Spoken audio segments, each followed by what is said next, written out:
Je ne vais pas vous mentir, comme d'hab, l'une des principales raisons qui m'a poussé à aller voir cette nouvelle adaptation de Blanche-Neige, c'est la haine, tout simplement. Je voulais aller voir un film pour critiquer gratuitement. Parce que déjà d'une, ça fait marrer, et j'aime bien dire ce que je pense. Et aussi parce que, quelque part, je voyais dans cette œuvre une sorte d'affront à l'œuvre originale, à savoir Blanche-Neige et les 7 nains. Quel intérêt de travestir ça en ça, vraiment, en live action. Alors déjà, qu'à la base, j'ai beaucoup de mal avec le principe, comme tout le monde j'ai envie de dire, j'ai du mal avec le principe des live action. Autant dire que concernant Blanche-Neige, là, ça commence à être compliqué. Et autant vous dire que quand j'ai vu ce trailer absolument infâme avec ses couleurs beaucoup trop chaudes, ces nains absolument hideux et leurs sifflements qui ont hanté mes cauchemars à tel point où je me demande si un jour un fantôme défonce ma porte pour venir me pourrir la vie, je me demande si siffler l'hymne des nains, ça suffira pas pour le télescoper dans une autre dimension. Tout ça cumulé aux polémiques que j'ai pas suivies concernant Gal Gadot et Rachel Zegler, et bien évidemment Rachel Zegler dans le rôle de Blanche-Neige, une métisse colombienne pour incarner Blanche-Neige. Bon, niveau production woke, alors là, on a tout le package, à un tel point où ça en devenait ridicule. J'en ai même fait une story un petit peu en mode appel à l'aide, en mode les gars soutenez-moi, envoyez-moi un petit message sympa, parce que ça va être dur, je le sens. Mais bon, je voulais me marrer, et en même temps, c'est pour le boulot. Donc autant vous dire que j'ai été le voir à reculons, oui, mais avec un maximum d'objectivité, dans le sens où je me suis mis dans le mindset d'un gosse, dans le mindset d'un ou d'une jeune, enfin d'une jeune surtout, car j'imagine que le public ciblé, c'est avant tout les enfants et les ados, donc bon, moi je suis un adulte, tout ça, alors bien évidemment, j'ai pas la même sensibilité, donc j'ai eu ça en tête, je me suis dit, attention, sois objectif, sois un peu froid, sois honnête, tout simplement. Et justement, d'honnêteté, vous allez en avoir. Ma critique de Blanche-Neige est très simple. Le film est bon. Oui, j'ai apprécié cette nouvelle adaptation de Blanche-Neige et je n'hésiterai pas à le regarder une seconde fois le jour où j'en aurai l'occasion. Je ne dis pas que c'est un chef-d'œuvre, je ne dis pas que c'est une merveille absolue, mais c'est un film qui est loin, très loin, d'être ce à quoi on s'attendait. Et non, je vous arrête tout de suite. Je ne déconne pas, je ne délire pas, je ne deviens pas fou, je suis pas en train de chauffer sous le chapeau, non. Je suis totalement honnête.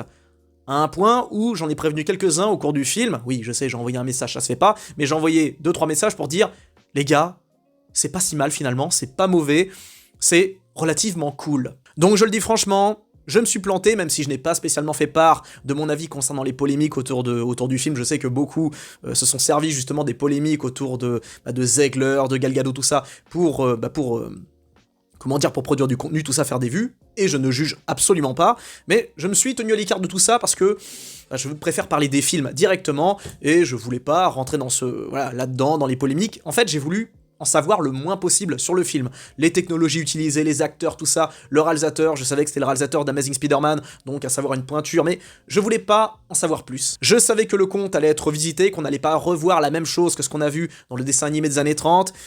J'étais préparé psychologiquement à tout ça, mais je n'étais pas prêt à ce que le film soit aussi bon. Et même toute la dose de wokisme, à savoir, on injecte un maximum, limite au forceps, de la diversité pour montrer à quel point on a affaire à un film moderne, dans la pure tradition de ce que l'on voit en fin 2010, début 2020.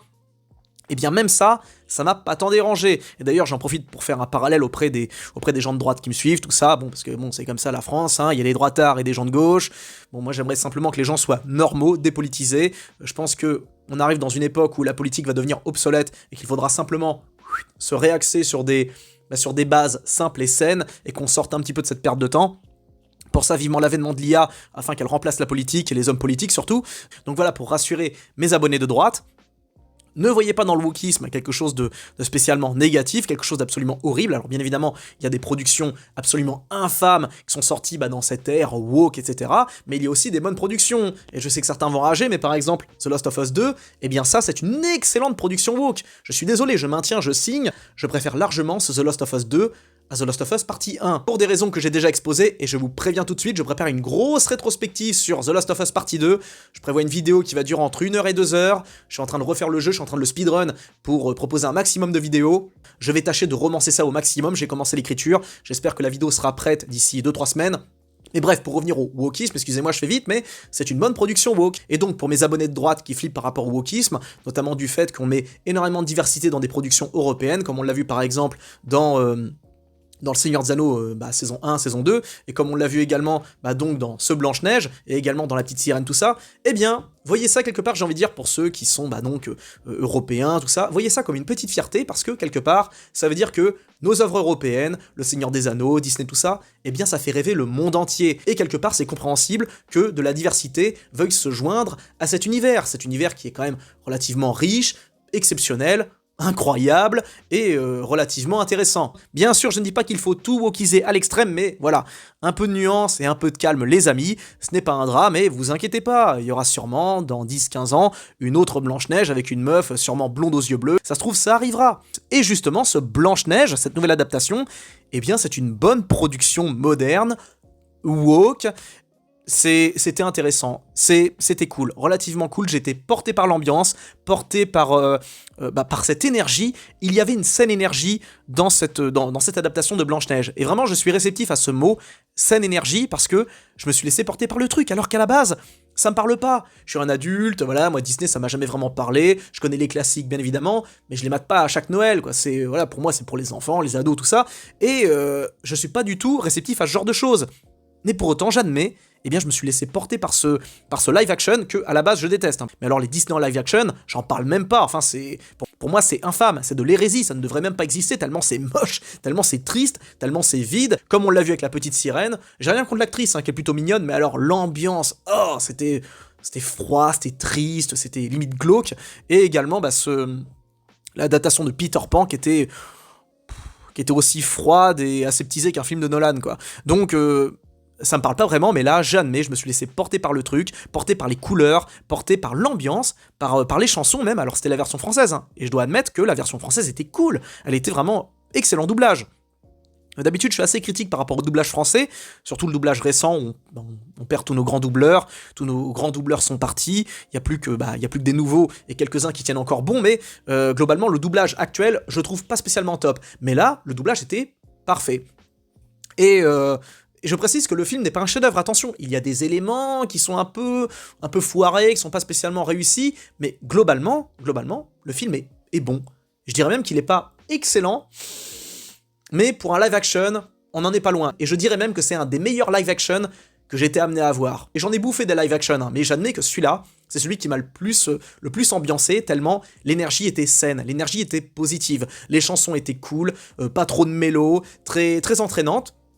Vraiment, j'étais réveillé, quoi, parce qu'en plus, j'étais fatigué, j'ai mal dormi, et il y a des moments où je piquais du nez, mais en fait, j'ai quasiment pas piqué du nez, ça c'est un de mes... Parce que moi, je suis un gros dormeur, j'ai besoin de dormir je sais pas combien d'heures par jour, c'est vraiment infernal, moi, mon animal totem, c'est le chat, parce que je dors presque autant, quoi. Et donc, y a pas un moment où j'ai piqué du nez, quoi, alors que pourtant, des films où je pique du nez, il y en a beaucoup, énormément, quoi. Et là, j'ai été porté par le truc, et j'ai été impressionné, je dis franchement, par la sympathie que dégage Rachel Zegler. Wow, en fait, elle gère en tant que Blanche-Neige. Alors, voilà, j'admets, je l'ai trouvée attachante, pas adorable, pas niaise, mais relativement, une saine énergie. Elle joue extrêmement bien, elle incarne parfaitement le personnage, et je m'attendais à une version modernisée en mode meuf forte et indépendante, qui a pas besoin de son prince, qui s'émancipe, on va dire, du prince charmant, etc. Je me suis dit, bon, on va peut-être avoir droit aux plus grosses ficelles, aux plus grosses caricatures d'une production woke moderne, et finalement, non, on n'a pas du tout affaire à ça, on n'a pas du tout affaire à une femme forte et indépendante, mais une Blanche-Neige qui a de l'assurance et qui est en même temps qui est mi-fragile, enfin je sais pas comment vous dire, j'ai pas les éléments de langage qui me viennent comme ça, mais c'était un personnage relativement touchant, attachant, et elle ne dégageait pas du tout ce à quoi je m'attendais. Je pensais vraiment qu'on allait avoir affaire à une Blanche-Neige désagréable, dure, pas spécialement fun, pas spécialement friendly. Or, c'est tout le contraire, et je suis le premier surpris. J'ai envie de dire bravo. Franchement, j'applaudis sa prestation, parce que c'était pas évident, et j'imagine qu'elle a eu une pression de dingue sur les épaules, en partie à cause de nous, quoi, les gens qui critiquaient en mode « Non ! Non ! Zegler en tant que Blanche-Neige, c'est pas possible, ça peut pas le faire, machin. » J'ose même pas imaginer le torrent de shitstorm qu'elle a dû se manger. Franchement, mentalement, elle a dû avoir beaucoup de force, à Zegler, pour supporter ça. Plus ses embrouilles avec Gal Gadot sur le plateau de tournage. Vraiment, ça devait être folklore. Mais, bravo. JJ à Zegler, je tire mon chapeau à la production, à Zegler, à tous ces gens-là, parce que c'était inattendu, vraiment. Voilà, je suis surpris. Agréablement surpris. J'en profite pour rebondir sur le jeu de Gal Gadot que j'ai trouvé plus que convaincante. J'ai vu que certains l'ont taillé parce que collé pour rôle. J'ai trouvé très bien, très investi par son rôle, très j'ai trouvé correct, voilà, j'ai rien trouvé à redire, rien trouvé négatif, au contraire, elle m'a limite fait marrer à certains moments, comme par exemple, bon, je spoil pas, mais quand elle est à sa table en train de manger, puis qu'il y a la petite Blanche-Neige qui vient la trouver, mais vous voulez pas donner un peu à bouffer au peuple, parce qu'il galère, elle répond, non mais vous rigolez, on va quand même pas nourrir ces gueux, plus que de raison, quoi. Ça m'a fait un peu penser, il y avait une petite vibe visiteur, et je me suis laissé porter par le truc, et j'admets que, encore une fois, je suis pas du tout réceptif à Disney, ça me saoule, c'est des trucs de princesse, machin, ça me parle pas, mais force est de constater que j'ai kiffé le spectacle. Zegler au top, Gal Gadot vraiment cool, et j'espère d'ailleurs que le film va être réhabilité, sincèrement, parce que à mon avis ça va être compliqué au niveau du box-office, tout ça machin, parce qu'il n'y a pas eu de promo, il n'y a rien eu, ça va être compliqué, mais j'espère qu'il va y avoir un revival en mode mea culpa des haters comme nous. Voilà, je me mets à genoux, je m'incline pour... et encore, j'étais pas le plus bruyant par rapport à ça, au contraire, j'ai fermé ma gueule, j'ai rien dit, mais j'en pensais pas moins, quoi. Et là, j'admets que, bravo, quoi, voilà, je me mets à genoux devant Ren Zegler et Ren Gal Gadot, ainsi que toute la production, toute l'équipe, parce que c'était pas du tout la catastrophe annoncée. C'est nous qui avons parlé trop vite, et peut-être à juste titre, hein, par exemple, moi pour moi, The Last of Us, c'est complètement foiré, l'adaptation, hein, je parle de la série. Hein. La série, pour moi, est complètement foirée parce que le cast est foiré. Le cast est nul. Je suis désolé, je sais que certains sont pas d'accord avec moi, mais pour moi, elle, en tant qu'Ellie, ça le fait pas du tout. Et ça ne le fera jamais. Et là, c'était bien réussi, franchement, elle a bien géré la Zegler, et donc bref, bon, j'arrête le chapitre, mais vraiment, je me sens pas redevable, mais j'estime que je me dois de commencer par faire une sorte de réhabilitation par rapport à Zegler, parce qu'on l'a un peu trop taillé pour rien, et j'espère qu'elle aura, on va dire, que sa carrière va pas s'éteindre, j'espère qu'elle va continuer, et qu'elle va rebondir là-dessus. Enfin, qu'elle va rebondir sur tout le comment s'appelle, le déferlement de haine qu'elle s'est mangé. J'aime pas dire ça, déferlement de haine, ça fait très PNJ la façon dont c'est dit, mais vous m'avez compris. Les nains, je les ai trouvés pas si mal que ça. J'ai éprouvé des émotions quand je les ai vus. Je vais pas spoiler, mais il y a un moment où j'ai versé une larme. Oui, bon, vous savez très bien à quel moment je fais allusion, mais quand j'ai vu ces nains, voilà, j'en ai vu un pleurer. Voilà, j'ai les larmes qui ont coulé toutes seules. Hein. Voilà, je l'assume, hein, je suis une petite Madeleine. Voilà, j'ai pleuré. J'ai versé une petite larme, et c'est pas des conneries, hein, mais après c'est parce que moi en fait depuis que je fais des critiques ciné, je m'investis dans les films, littéralement, c'est-à-dire que je suis à fond dedans, sauf quand je m'ennuie vraiment, il y a des fois où vraiment je pique du nez, je m'endors, je me suis endormi devant ce truc par exemple, hein, j'ai raté 1 heure de ce film, hein, sans déconner, je me suis endormi devant ce machin, j'ai posé ma tête sur l'épaule de ma copine, quoi, je l'ai écrasé, je me suis endormi direct, voilà, il y a des films devant lesquels vraiment je décroche, mais globalement quand je vais voir un film, je retiens tous les trucs, la musique, la mise en scène, l'acting, tout ça machin. Je retiens toutes les subtilités parce que je dois en parler, je dois en faire un retour. Pour moi, je prends ça vraiment pour un boulot. Et donc les nains, j'admets qu'ils étaient réussis. J'ai pas été spécialement choqué. Et le truc qui est autre truc à soulever, c'est les animaux. Les animaux n'étaient pas cringe, il n'y avait pas de facilité, on va dire, où on joue à fond l'émotionnel, en mode, vous avez vu les petits animaux, ils sont mignons, regardez, ils sont trop mignons, les petits fous, les petits lapins. Non, il n'y a pas de truc comme ça, ils sont mignons d'office, mais ils sont pas trop mis en avant. Et ça c'est cool, c'est-à-dire qu'on s'appuie pas trop sur les trucs mignons, comme on l'a fait par exemple, comme l'a fait Bong Joon-ho avec Mickey 17 et ces espèces de cloportes qui font des bruits...